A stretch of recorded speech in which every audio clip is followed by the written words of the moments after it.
तो गाइस एक बहुत इंपॉर्टेंट वीडियो होने वाला है अगर हम लोग प्लेसमेंट पॉइंट ऑफ व्यू से देखते हैं, क्योंकि इस वीडियो के अंदर हम लोग उन इंपॉर्टेंट क्वेश्चंस को डिस्कस करने वाले हैं जो कि इंटरव्यू में डायरेक्टली पूछे जा चुके हैं या फिर आपको पूछने का चांस है। So without wasting any further time, let's get start.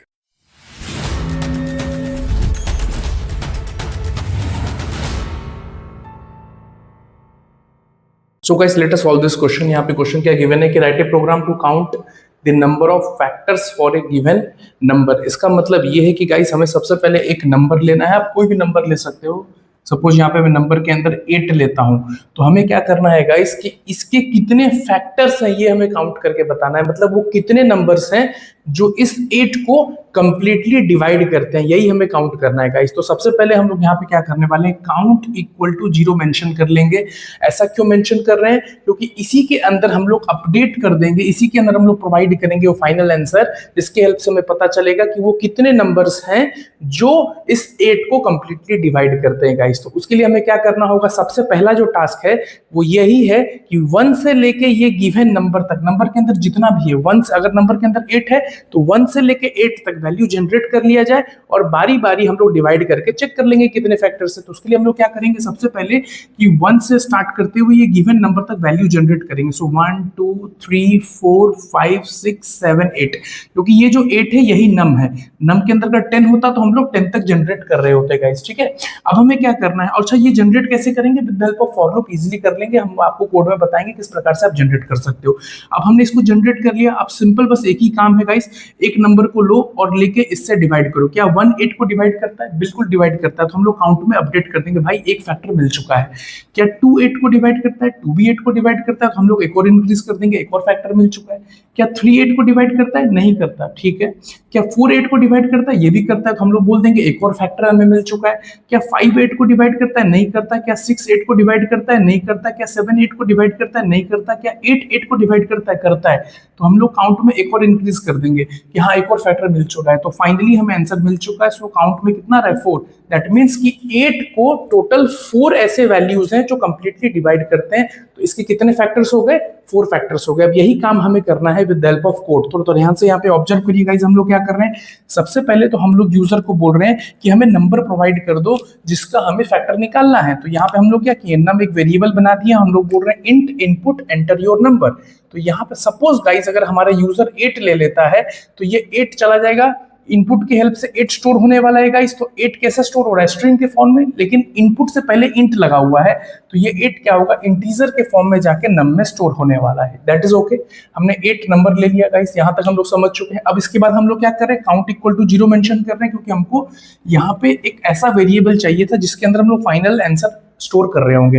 अब हम क्या बोले थे गाइस, हमें यहाँ पे 1 से लेके 8 तक वैल्यू जनरेट करना है। दैट मींस 1 से लेके नम तक हमें वैल्यू जनरेट करना है, तभी तो हम लोग डिवाइड करके चेक करेंगे। तो जब भी वैल्यू जनरेट करना होता है तो हम लोग रेंज का यूज करते हैं। दैट मींस फॉर लूप की हेल्प से हम लोग वैल्यू जनरेट कर सकते हैं। तो यहाँ पे मैं क्या लिखा हूँ, फॉर आई इन रेंज। ये है 1 1 मतलब स्टार्ट कहां से करना है, नम प्लस 1 अगर आप लिखते हो यहाँ पे तो नम तक वैल्यू जनरेट होता है। ये फॉर लूप का स्टाइल है काम करने का, ये रेंज का स्टाइल है। दैट मीन्स अगर नम के अंदर हमने 8 लिया है तो 8 प्लस 1 कितना होता है, 9 होता है। अगर मैं 1 से 9 यहाँ लिखूंगा तो ये क्या करने वाला है, 1 से 8 तक ही वैल्यू जनरेट करेगा। 1 2 3 4 5 6 7 और 8।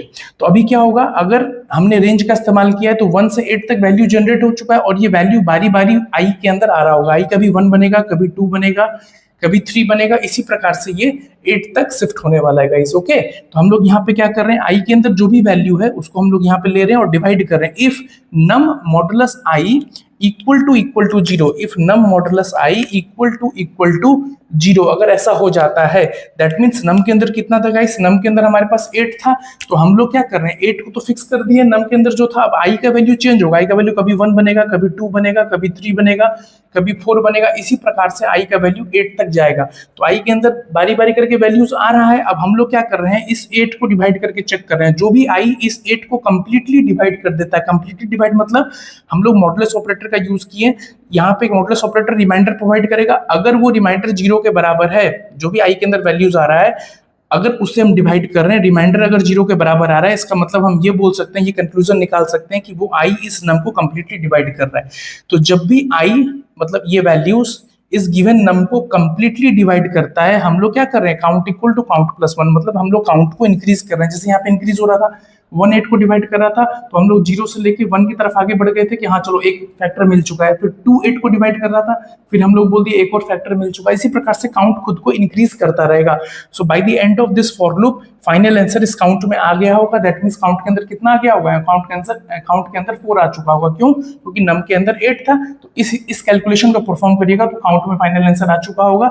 जैसे ही फॉर लूप ये कंप्लीट होगा, हम लोग यहाँ पे क्या मेंशन करेंगे, number of factor is count. तो काउंट के अंदर जो भी फाइनल आंसर है, इस केस की बात करेंगे तो काउंट के अंदर 4 है, तो यहाँ पे क्या प्रिंट हो जाएगा 4। That means number of factor is 4। अगर हम लोग 8 एज ए वैल्यू कंसीडर करते हैं नम के अंदर। सो गाइज ये एक बहुत इंपॉर्टेंट क्वेश्चन था। क्यों ये इंपॉर्टेंट क्वेश्चन था? क्योंकि एक तो डायरेक्टली ये भी पूछा जाता है एग्जाम में, और जो नेक्स्ट क्वेश्चन मैं आपको अभी करवाने वाला हूं जो कि है प्राइम नंबर, वहां पे भी ये लॉजिक बहुत ज्यादा हेल्प करने वाले हैं गाइस। अगर आप इस क्वेश्चन को समझे हो तो नेक्स्ट क्वेश्चन में आपको बड़ा ही मजा आने वाला है। So without wasting any further time let's go to the next question. So guys अब हम लोग नेक्स्ट क्वेश्चन की तरफ आगे बढ़ने वाले हैं, जो कि है कि write a program to check whether a given number is prime और नॉट। तो सबसे पहले समझता है कि प्राइम नंबर किसे कहा जाता है। वो नंबर प्राइम नंबर कहलाता है जिसके एग्जैक्टली 2 फैक्टर्स हैं। मतलब वो नंबर प्राइम नंबर कहलाता है जो सिर्फ 2 नंबर से ही डिवाइड होता है। 1 से तो सब डिवाइड होता है, एंड अगर वो खुद से डिवाइड होता है, खुद से भी सब डिवाइड होता है, तो 2 नंबर तो मिल गया। अगर इन्हें छोड़ के और किसी नंबर से उसको डिवाइड नहीं होना है। दैट मीन्स अगर कोई भी नंबर 1 से डिवाइड होता है और खुद से डिवाइड होता है तो उन नंबर्स को हम लोग प्राइम नंबर बोलते हैं। ये है प्राइम नंबर का डेफिनेशन। सो इसका मतलब क्या हुआ कि इसको हम दूसरे तरीके से देख सकते हैं कि वो नंबर्स प्राइम नंबर्स कहलाएंगे जिनके एग्जैक्टली कितने फैक्टर्स हो गए, 2 फैक्टर्स हो गए। तो हम लोग को तो ये पता ही है कि फैक्टर काउंट कैसे करते हैं। अभी हम लोग प्रीवियस क्वेश्चन में ही वाला क्वेश्चन को सॉल्व किए कि भाई फैक्टर कैसे निकाला जाता है। तो फैक्टर निकालने तो हमको आ चुका है, नंबर ऑफ फैक्टर्स हम लोग काउंट कर चुके हैं, बस उसे कंपेयर करना है। अगर वो 2 के बराबर है तो वो प्राइम है, अदरवाइज अगर वो उसका फैक्टर 2 के बराबर नहीं है तो वो प्राइम नहीं है। तो यहाँ पे थोड़ा सा फोकस करके देख लीजिएगा। इस यहां तक तो हम लोग सीख चुके हैं, यहां तक तो कोड हम लोग पिछले एग्जांपल में देखे थे कि how to count the number of factors. तो नंबर ऑफ फैक्टर्स काउंट करके हमारे इसके अंदर स्टोर हो गया होगा, फाइनल आंसर इसके अंदर आ चुका होगा। अब जो भी इसके अंदर आया है, जो भी आंसर आया है, वो फर्क नहीं पड़ता। जैसे अगर हम 8 लेते हैं तो 8 के कितने फैक्टर्स हैं, आप खुद सोचो। अगर हम 8 एज ए नंबर ले लेते हैं तो 8 के, अभी हम लोग सॉल्व किए थे पिछले क्वेश्चन में, 8 के कितने फैक्टर्स आ रहे थे, 4 फैक्टर्स आ रहे थे। कैसे पता चला था? क्योंकि हम लोग 1 से लेके 8 तक सारे वैल्यूज को जनरेट कर लिए थे, और यहाँ पे हम लोग क्या कर रहे थे, इसको डिवाइड कर रहे थे। 1 8 को डिवाइड कर रहा था, हाँ, तो हम लोग बोल दिए कि भाई एक फैक्टर मिल गया। 2 8 को कर रहा है, बोल दिए एक और फैक्टर मिल गया। 3 नहीं कर रहा है, 4 कर रहा है, तो बोल दिए एक और फैक्टर मिल गया। 5 नहीं कर रहा है, 6 नहीं कर रहा है, 7 नहीं कर रहा है, 8 8 को डिवाइड कर रहा है, बोले एक और फैक्टर मिल गया। तो काउंट में कितना आया, 4 आया। तो इससे मतलब नहीं कि काउंट में कितना आया, बस ये इंपॉर्टेंट है कि जितना भी काउंट में आया अगर वो यहाँ पे अपडेट होगा। सपोज अगर हम लोग नंबर के अंदर 8 ले लेते हैं तो काउंट में कितना आया था, 4 आया। तो क्या 4 2 के बराबर है? नहीं, फॉल्स। फॉल्स मतलब एल्स वाला ब्लॉक रन होगा, और एल्स वाले ब्लॉक में क्या लिखा है, नंबर के अंदर कितना है, 8। तो यहाँ पे क्या आ जाएगा, 8 is not a prime number. लेकिन वहीं पे अगर हम लोग सपोज 5 ले लेते हैं, 5 लेते हैं इन द सेंस मतलब अगर मैं नंबर के अंदर 5 ले लेता हूं तो आप खुद सोचो कि हमें क्या करना है, पहले 1 से लेके 5 तक वैल्यू जनरेट करना होगा। 1 2 3 4 5, और यहाँ पे इनिशियली काउंट कितना होगा, 0 होगा। अब सोचो 1 5 को डिवाइड करता है, हाँ, तो हम लोग काउंट को इंक्रीज कर दिए। क्या 2 करता है? नहीं करता। 3 करता है? नहीं करता। 4 करता है? नहीं करता। 5 को डिवाइड करता है? करता है। तो भी काउंट के अंदर कितने आ गए, 2। तो एग्जैक्टली काउंट में 2 फैक्टर्स हैं। इसका मतलब कि अगर हम लोग नंबर के अंदर सपोज अगर हम लोग 5 ले लेते हैं तो रेंज की हेल्प से हम लोग यहाँ पे क्या करने वाले हैं, 5 तक ही वैल्यू जनरेट करने वाले हैं गाइस। 1 से 5 जनरेट हो चुका है, और हम लोग जब डिवाइड करेंगे तो यहाँ पे फाइनली काउंट के अंदर कितना आ जाएगा, काउंट के अंदर 2 आने वाला है। तो नीचे बस कंपेयर कर दे रहे हैं कि अगर काउंट में 2 है, क्या 2 2 के बराबर है? यस, 2 2 के बराबर है। तो ये वाला प्रिंट वाला ब्लॉक रन होगा, ये इफ वाला ब्लॉक रन होगा। तो यहाँ पे क्या प्रिंट होगा, नम के अंदर कितना था, 5। सो 5 इज ए प्राइम नंबर। तो कुछ नहीं करना है गाइस, हमें फैक्टर काउंट करने आता है, बस उसे यहाँ पे कंपेयर कर देना है कि अब जितना भी काउंट आया है, मतलब जितना भी फैक्टर आया है, क्या वो 2 के बराबर है। अगर वो 2 के बराबर है तो डायरेक्टली हम लोग अनाउंस कर सकते हैं कि वो प्राइम नंबर है। अगर वो 2 के बराबर नहीं है तो एल्स में जाके अनाउंस कर सकते हैं कि वो गिवन नंबर प्राइम नंबर नहीं है। सो गाइस अब हम लोग नेक्स्ट क्वेश्चन की तरफ आगे बढ़ने वाले हैं, और ये बहुत एक इंपॉर्टेंट क्वेश्चन है, इसको आप थोड़ा ध्यान से ऑब्जर्व करिएगा, जो कि है कि write a program to find out the HCF of a given numbers. तो एचसीएफ का मतलब क्या होता है, highest common factor for a given numbers. अब कैसे इसको सॉल्व करते हैं, पहले मैं आपको लॉजिक बता देता हूं, थोड़ा ध्यान से समझिएगा कि एचसीएफ का मतलब क्या हुआ कि हाईएस्ट कॉमन फैक्टर, इसका आंसर इसके नेम में ही छुपा हुआ है गाइस। सपोज इस टाइप का अगर क्वेश्चन आपको आ जाते हैं तो कम से कम 2 नंबर तो आपको लेना ही है। मान लीजिए कि सपोज मैं यहाँ पे 6 और यहाँ पे मैं 8 ले लेता हूँ, ये 2 नंबर गिवन है मेरे पास सपोज, और इन दोनों का मुझे एचसीएफ निकालना है। तो अब थोड़ा नाम को ध्यान से पढ़िए, हाईएस्ट कॉमन फैक्टर, मतलब सबसे बड़ा वो कॉमन नंबर जो इन दोनों को डिवाइड करता है। सब ध्यान से सुनिएगा, वापस मैं बोल रहा हूं, सबसे बड़ा वो नंबर जो इन दोनों को डिवाइड करते, कॉमन फैक्टर हो, इसका भी हो इसका भी हो, वैसा सबसे बड़ा नंबर। तो इसका लॉजिक अगर आप सोचोगे तो क्या हो सकता है, आप खुद सोचो कि हमें ऐसा नंबर चाहिए जो इसको भी डिवाइड कर रहा है, साथ में इसको भी डिवाइड कर रहा है, और वैसे में सबसे बड़ा नंबर चाहिए। तो हम लोग क्या करने वाले, खुद सोचो, अगर इन दोनों में छोटा कौन है, इन दोनों में स्मॉलेस्ट है 6। आप खुद सोचो 6 से कोई बड़ा नंबर 6 को डिवाइड कर सकता है क्या, नहीं कर सकता है। तो मतलब इतना गारंटी है कि 1 से लेके 6 के अंदर ही हमको एचसीएफ मिलने वाला है, क्योंकि कॉमन फैक्टर्स चाहिए ना। 6 से कोई भी बड़ा नंबर तो 6 को डिवाइड ही नहीं करेगा, तो एचसीएफ बन ही नहीं सकता है। दैट मीन्स हमें 1 से लेके 6 तक सबसे पहले वैल्यू क्रिएट करना पड़ेगा। मतलब हमें इन दोनों में सबसे पहले हमें स्मॉलेस्ट निकालना है, जो स्मॉलेस्ट मिल गया, पता चल गया, उसके बाद हमें 1 से लेके वो स्मॉलेस्ट तक हमें यहाँ पे वैल्यूज जनरेट करने हैं। तो सपोज हम लोग मान लेते हैं कि ये 6 और 8 में 6 ही स्मॉलेस्ट था, तो हमने ये जनरेट कर लिया। अब कुछ नहीं करना गाइस, यहाँ पे हमें डिवाइड करना है। देखो कॉमन फैक्टर्स चाहिए, देखो 1 6 को डिवाइड करता है, हाँ बिल्कुल करता है। क्या 1 8 को डिवाइड करता है, बिल्कुल करता है। दोनों को डिवाइड करना चाहिए। अगर 1 6 को भी डिवाइड करता है, 1 अगर 8 को भी डिवाइड करता है, तो हम मेंशन कर देंगे कि एचसीएफ अभी 1 है। सपोज एचसीएफ अभी 1 है, ठीक है। अब हम लोग आगे बढ़ते हैं 2 से। देखो क्या 2 6 को डिवाइड करता है, बिल्कुल करता है। 2 8 को डिवाइड करता है, हाँ ये भी करता है। तो हाईएस्ट 1 से बड़ा तो 2 हुआ, तो ये अपडेट होके हो जाएगा 2। अभी एचसीएफ कितना बन गया, 2 बन गया। उसी प्रकार से हम लोग आगे बढ़ेंगे। क्या देखो 3 6 को डिवाइड करता है, लेकिन 3 8 को डिवाइड नहीं करता, तो ये एचसीएफ नहीं होगा। 4 को देखो, 4 6 को डिवाइड करता है क्या, नहीं करता। 4 8 को डिवाइड करता है, एक के करने से नहीं होगा, दोनों को डिवाइड करना है, तो ये 4 भी एचसीएफ नहीं होगा। 5 को देख लो, 5 6 को नहीं करता, एचसीएफ नहीं होगा। 6 6 को करता है, लेकिन 6 8 को डिवाइड नहीं करता, एचसीएफ नहीं होगा। तो जो एचसीएफ के अंदर फाइनल आंसर आ चुका है वही एचसीएफ है। तो इसका आंसर क्या है, 2 है गाइस। तो हमें सिंपल, वापस मैं आपको रिवीजन कर देता हूँ लॉजिक का। लॉजिक क्या था कि इन दोनों में हमें स्मॉलेस्ट निकालना है, और उसके बाद 1 से लेके वो स्मॉलेस्ट तक वैल्यू जनरेट करना है। ये हम लोग फॉर लूप की हेल्प से इजीली कर सकते हैं। हमने जनरेट कर लिया, और बारी बारी हम लोग डिवाइड करेंगे। जो वैल्यू दोनों को डिवाइड कर देगा वही एचसीएफ कहलाएगा, और वो अपडेट होता रहेगा। हम लोग हाईएस्ट वैल्यू ऑटोमेटिक फाइंड कर लेंगे कि वो हाईएस्ट वैल्यू कौन सा है जो इन दोनों को डिवाइड करता है। इस केस में अगर आप 6 और 8 लेते हो तो एचसीएफ कितना आ रहा है, 2 आ रहा है। तो चलिए गाइस, इसको हम लोग लॉजिक के अंदर समझते हैं, किस प्रकार से इसको कोड के अंदर हम लोग लिख सकते हैं गाइस।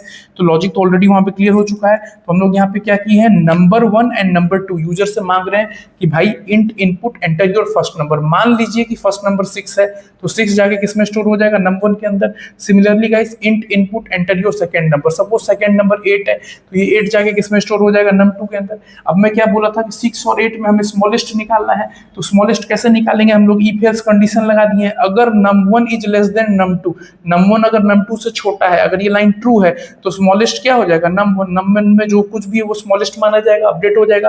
तो इस केस में आप देख लो 6 और 8, क्या 6 8 से छोटा है, हाँ बिल्कुल छोटा है। तो 6 जाके किस में स्टोर हो जाएगा, स्मॉलेस्ट के अंदर। तो यहाँ पे हमें क्या मिल रहा है, 6 जाके स्मॉलेस्ट में स्टोर हो चुका है। अगर ये उल्टा होता, अगर कुछ और होता है यहाँ पे, तो ठीक है। अगर ये लाइन, अगर ये कंडीशन ट्रू नहीं होता तो एल्स वाला ट्रू हो जाता, num2 चला जाता स्मॉलेस्ट में। दोनों में या तो num1 स्मॉलेस्ट है या तो num2 स्मॉलेस्ट। वो कंडीशन पर डिपेंड करता है, हमने कंडीशन ऑलरेडी लिख रखा है। इस सिचुएशन में क्योंकि 6 इज लेस देन 8, ये लाइन ट्रू हुआ था, तो 6 को ही स्मॉलेस्ट माना गया। तो 6 जाके किस में स्टोर हो गया, स्मॉलेस्ट के अंदर स्टोर हो गया। अब हमें क्या करना है कि 1 से लेके 6 तक वैल्यू जनरेट करना है। तो ये वैल्यू कैसे जनरेट होगा, फॉर लूप से इजीली कर सकते हैं। तो हम लोग फॉर लूप लगा दी, for I in range of 1 comma smallest plus 1। ऐसा क्यों लिखे, क्योंकि यहाँ पे जो कुछ भी लिखोगे उससे, मतलब सपोज अगर मैं यहाँ पे लिख देता हूँ कि स्मॉलेस्ट में कितना था, स्मॉलेस्ट में 6 था, तो 6 + 1 अगर मैं यहाँ पे लिखता हूँ तो ओवरऑल यहाँ पे क्या आ गया, 7 आ गया। तो आपको ऑलरेडी मैं सिखा चुका हूँ कि ये स्टार्ट पॉइंट, ये स्टॉप पॉइंट, जो भी स्टॉप होता है उससे एक पहले रुक जाता है। तो अगर हमें स्मॉलेस्ट तक जाना है तो हमें स्मॉलेस्ट +1 मेंशन करना ही पड़ेगा। तो रेंज की हेल्प से यहाँ पे क्या जनरेट होने वाला है, यहाँ पे जनरेट होने वाला है 1 2 3 4, 5 एंड 6 अगर हम लोग ये केस लेके चल रहे हैं तो अब क्या होगा, आई क्या करेगा, बारी बारी एक एक वैल्यू को पकड़ के लाएगा। आई कभी 1 को पकड़ेगा, कभी 2 को पकड़ेगा, कभी 3 को पकड़ेगा, इसी प्रकार से आई 6 तक जाएगा, एक एक वैल्यू को पकड़ के लाएगा। और हम लोग यहाँ पे कंडीशन लगा दिए, क्या कंडीशन लगा दिए कि हम लोग क्या बोले थे, अगर ये 1 इसको डिवाइड करता है, इसको भी डिवाइड करता है, दोनों को डिवाइड कर दे रहा है, कंपलसरी दोनों को करना चाहिए, कर दे रहा है तो 1 HCF है। नेक्स्ट टाइम हम लोग 2 को पकड़े, 2 से 6 को डिवाइड किए हो गया, 2 से 8 को डिवाइड किए हो गया, तो 2 को अपडेट कर दिए। तो यहाँ पे क्या हो रहा है, ये जो 1 से 6 तक है, यहाँ जो हम लोग पकड़ पकड़ के आगे बढ़ रहे थे, वो कौन पकड़ रहा है, वो आई पकड़ के लेके आ रहा है। आई वो एक वेरिएबल है जो कभी 1 है, कभी 2 है, कभी 3 है, कभी 4 है, वही है। तो हम लोग यहाँ पे क्या कर रहे हैं, नम 1 में कितना है 6 है, नम 2 में कितना है 8 है, तो आई कभी 1 बनेगा, अगर 1 बनेगा तो 1 6 को डिवाइड करता है, जी हाँ। क्या 1 8 को डिवाइड करता है, जी हाँ। एंड लगा है, अगर दोनों ट्रू है तो फाइनल ट्रू माना जाएगा गाइस। अगर फाइनल ट्रू आता है तो हम लोग अपडेट कर देंगे, आई में कितना था 1 था, तो हम लोग बोल देंगे कि भैया 1 ही हमारा यहाँ पे HCF है। नेक्स्ट टाइम आई का वैल्यू जब 2 बनेगा तो 2 से हम लोग 6 को डिवाइड करेंगे, डिवाइड हो जाता है, 2 से 8 को डिवाइड करेंगे, डिवाइड हो जाता है, तो हम लोग बोल देंगे भाई 2 हमारा HCF है। ठीक है, अब हमारा आई 3 को पकड़ के ला रहा है, 3 6 को डिवाइड करता है लेकिन 8 को डिवाइड नहीं करता है। नेक्स्ट टाइम आई किसको पकड़ के ला रहा है, 4 को, 4 6 को डिवाइड नहीं करता, हटा दीजिए। नेक्स्ट टाइम 5 को पकड़ के ला रहे हैं, 5 6 को डिवाइड नहीं करता, ये भी HCF नहीं है। नेक्स्ट टाइम 6 को पकड़ के ला रहे हैं, 6 6 को डिवाइड करता है लेकिन 6 8 को डिवाइड नहीं करता, ये भी HCF नहीं है। तो फाइनल आंसर हमारा HCF में कितना आ चुका था, 2 आ चुका था। तो यही 2 यहाँ पे प्रिंट हो जाएगा। जब ये फॉर लूप पूरा कंप्लीट हो जाएगा, हम लोग फॉर लूप से बाहर निकलेंगे कि HCF of a given number is HCF। तो HCF के अंदर कितना था, 2 था। तो अगर हम लोग 6 और 8 लेते हैं नंबर के अंदर तो HCF of a given number is 2। अब एक बात आपको ध्यान से समझना है, जो नेक्स्ट क्वेश्चन है वो इसी के ऊपर बेस्ड है। तो नेक्स्ट क्वेश्चन क्या है कि write a program to find out the LCM of a given numbers. तो आपको बस वहां पे मैं एक मैथमेटिकल फॉर्मूला बताऊंगा। अगर आपको HCF वाला कंसेप्ट समझ में आ चुका है तो उस क्वेश्चन को आप बहुत इजीली आराम से समझ पाओगे। सो गाइस ऑलरेडी हम लोग HCF निकालना सीख चुके हैं। अब हम लोग इस क्वेश्चन को यहाँ पे देखेंगे कि एलसीएम कैसे निकाला जाता है। गाइस बहुत सिंपल है गाइस, अगर हमें 2 नंबर के बीच में एलसीएम निकालना है तो हम लोग मैथ्स का एक फॉर्मूला लगा लेंगे। मैथ्स का फॉर्मूला क्या बोलता है कि मैथ्स में एक फॉर्मूला था कि अगर आपको एलसीएम निकालना है तो एलसीएम इक्वल टू जो भी नंबर्स गिवन है, सपोज यहाँ पे नम 1 और नम 2 गिवन है, इन दोनों को आप मल्टीप्लाई कर लो और अगर आपको HCF मिल चुका है तो HCF से डिवाइड कर लो, आपको आंसर मिल जाएगा। इसका जो सोल्यूशन है, इसका जो आंसर है वही हमारा एलसीएम होता है। तो हम लोग ऑलरेडी यहाँ पे HCF सॉल्व किए हुए हैं। यहाँ तक ऑलरेडी हमने HCF का कोड समझ रखा है कि अगर हम लोग इतना कोड लिख देते हैं तो हमें यहाँ पे HCF मिल जाएगा, जो हम लोग प्रीवियस क्वेश्चन में किए थे। HCF आने के बाद हमारे पास नम 1 भी गिवन है, आप देख सकते हो 6, नम 2 भी गिवन है हमारे, आप देख सकते हो यहाँ पे क्या है 8। बस इन दोनों को मल्टीप्लाई करना है और HCF तो आंसर यहाँ पे आया ही हुआ था। अगर हम लोग 6 और 8 लेते हैं तो उसका HCF कितना है, 2 है। तो HCF हमारे पास गिवन है, तो num 1 into num 2 divided by HCF, that means कि 6 इंटू 8 डिवाइडेड बाई 2।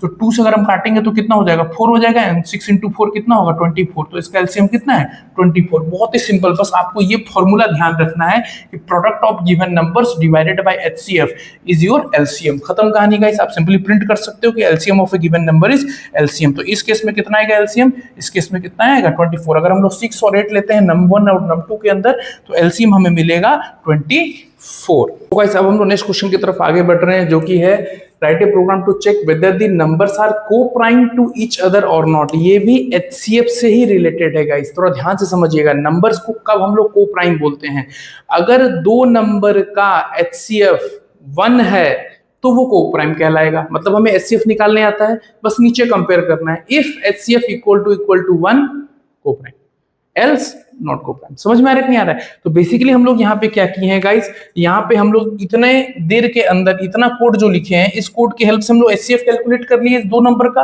अब बस हमें कंपेयर करना है। इफ जो भी HCF आया है, मैटर नहीं करता है, जो भी आया है वो यहाँ पे आ जाएगा। अगर वो 1 के बराबर है तो हम लोग प्रिंट कर देंगे नंबर्स आर को-प्राइम। अगर HCF 1 के बराबर नहीं है, जैसे हम लोग 6 और 8 लेंगे तो HCF कितना आता है, 2 आता है। क्या 2 1 के बराबर है, नहीं, तो एल्स रन होगा। तो क्या प्रिंट होगा, नंबर्स आर नॉट को-प्राइम। तो आप बोलोगे सर एक ऐसा एग्जांपल दिखाइए जिसमें नंबर्स को-प्राइम हो। तो बड़ा सिंपल सा एक्सप्लेनेशन मैं आपको यहाँ पे दे सकता हूँ, एग्जांपल मैं आपको यहाँ पे दे सकता हूँ। सपोज गाइस अगर हम लोग मान लेते हैं कि नम 1 के अंदर 5 ले लेते हैं और नम 2 के अंदर सपोज 7 ले लेते हैं, तो इन दोनों का HCF निकालो पहले। 5 और 7 में छोटा नंबर कौन सा है, 5। तो 1 से लेके 5 तक यहाँ पे वैल्यूज जनरेट हो गया। अब हमें बारी बारी डिवाइड करना है। क्या 1 5 को डिवाइड करता है, यस। क्या 1 7 को डिवाइड करता है, यस। तो HCF के अंदर भी कितना आ जाएगा, 1 आ जाएगा।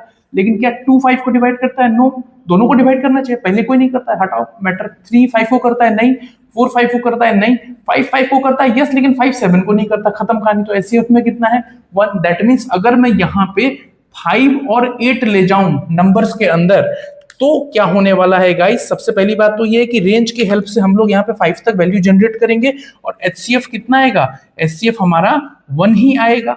ठीक है ना गाइस? इतना तो समझ में आ गया। अब हम लोग चेक कर रहे हैं क्या 1 1 के बराबर है? बिल्कुल बराबर है, तो ये वाला रन होगा, मतलब numbers are coprime to each other. So I hope आपने इस वीडियो के अंदर बहुत सारा इंफॉर्मेशन ऑलरेडी सीख लिया है, बहुत आपको मजा आया होगा। अगर आपको वीडियो पसंद आया है तो आप इस वीडियो को लाइक करें, अपने फ्रेंड्स के साथ शेयर करें और चैनल को सब्सक्राइब कर लें। और नेक्स्ट फॉर लूप का जो पार्ट आने वाला है उसके अंदर हम लोग और भी इंपॉर्टेंट क्वेश्चंस कराने वाले हैं जो कि इंटरव्यू में ऑलरेडी पूछे जा चुके हैं या फिर आपको पूछे जा सकते हैं।